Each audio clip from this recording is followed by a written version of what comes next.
I traded a golf cart for a Lamborghini. Free will is a beautiful thing, ain't it?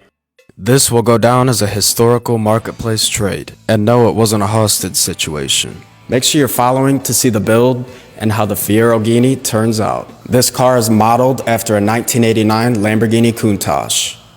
I'll now be referred to as the Westie of Wall Street. Countach in Italian means wow. Nice thinking, Italians. I picked it up from a warehouse where it's been sitting for a couple of years. The previous owners told me that it drove into the spot that it was sitting, and they think that it'll start right up if it gets some fresh gas. Currently, it just cranks over.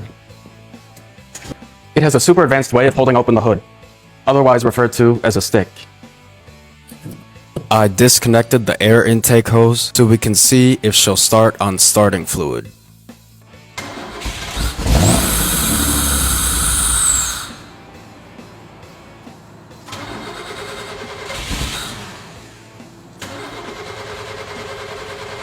I'm glad that it started with starting fluid because now we know that it's a fuel-related issue.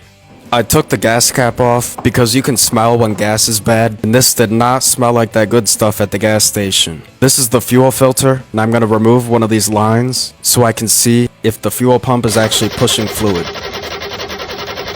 And you could see it wasn't. So I took the whole filter out, and I was hoping it would be a fuse, but that would have been a little too lucky.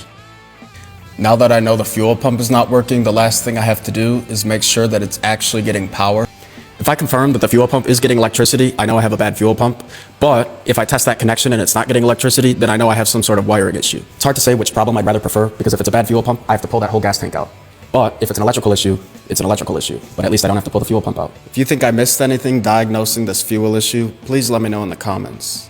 I do know that there's a couple more relays that the fuel pump is wired to that could also be the issue. But I kind of have a feeling it's a bad fuel pump. It's probably original. This thing is a full tank of gas, so if you know how I should be getting the gas out, please let me know. I'll also have to figure out how to lift this car off the ground because the clearance is too low to pull that gas tank out. Once I get that gas tank out, it should be an easy job. So we'll see. For the record, I'm not actually spray painting this neon brown. It was just rage bait and clearly it worked. Let me know what you think about the car. Let me know if you have any suggestions, and we'll see you in the next video.